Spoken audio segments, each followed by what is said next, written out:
Now our next topic is angle. As you know, जैसे कि suppose that मैं इन lines को लेता हूँ, ठीक है? Yes sir. और मैं यहाँ पर कुछ लाइंस ड्रॉ करता हूँ. देखिए, जैसे कि इन दो स्केल्स को मैंने रखा और मैंने यहाँ पर एक लाइन ड्रॉ किया इस तरीके से. फिर मैं इसको अगर बढ़ाता हूँ तो एक और लाइन मैंने सेम पोजीशन से ड्रॉ किया, ठीक है? It means when the distance between two lines will increase, angle will also increase. When the distance between two lines will decrease, angle will also decrease. Means एक angle आपका बन रहा है ये और दूसरा एंगल बन रहा है ये. इसका मतलब है जब दो लाइंस के बीच में डिस्टेंस जो है घटेगा तो उनके बीच का एंगल भी क्या होगा? घटेगा. और जब दो लाइंस के बीच का डिस्टेंस बढ़ेगा तो उनके बीच का एंगल भी बढ़ जाएगा. तो ये रहा कुछ एंगल्स के बारे में अगर बात करें तो पहला क्या होता है? Acute angle.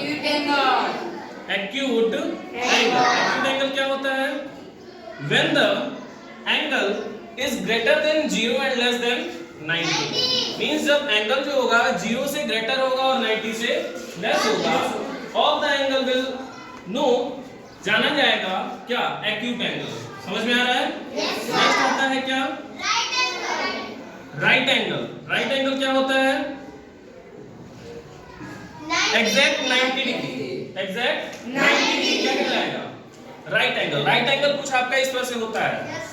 एग्जैक्टली अगर मैं ड्रॉ करता हूं यहाँ पे ये एंगल क्या कहलाएगा आपका? राइट एंगल कितना डिग्री होता है? 90. ठीक है. इसके बाद आते हैं थर्ड कौन सा एंगल होता है? Obtuse angle.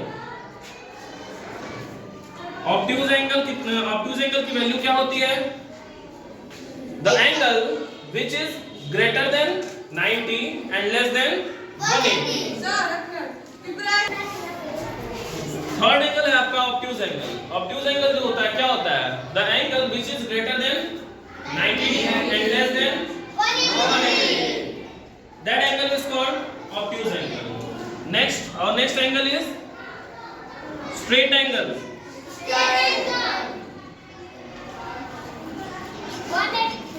Straight angle. An angle whose measure is exactly 180 degree. जैसे कि अगर मैं यहाँ पर एक लाइन ड्रॉ करता हूँ जो बिल्कुल क्या है? स्ट्रेट है ना? ये एंगल जो होगा आपका क्या कहलाएगा? 180 डिग्री. इस एंगल को हम कहेंगे स्ट्रेट एंगल. क्या कहेंगे? ठीक है. इसके बाद क्या आता है? नेक्स्ट क्लास में आप लोग पढ़ोगे reflex angle. An angle whose measurement is greater than 180 but less than 360. Clear है?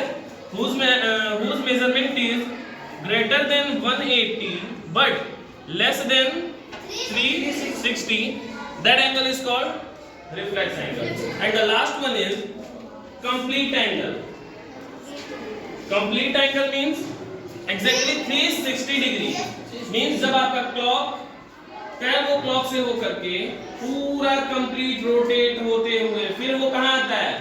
12 क्लॉक पे आता है. तो इसका मतलब वो एक क्या कर रहा है? एक कंप्लीट रोटेशन ले रहा है ना. जैसे मान लो अगर ये चीज है, ठीक है, यहाँ से अगर मैं ले रहा हूँ ये कंप्लीट रोटेट करते हुए और आपका फिर अपने पोजीशन पे 12 क्लॉक पे आ जाता है. ठीक है. तो मैं कहूंगा कि इसने क्या किया है? कंप्लीट रोटेशन लिया है. ये एक लाइन है, ये इसने कंप्लीट रोटेशन लिया हुआ है ना? तो इसको हम कहेंगे क्या? 360 degree. And that angle is called complete angle. Alright? Yes sir. Thank you.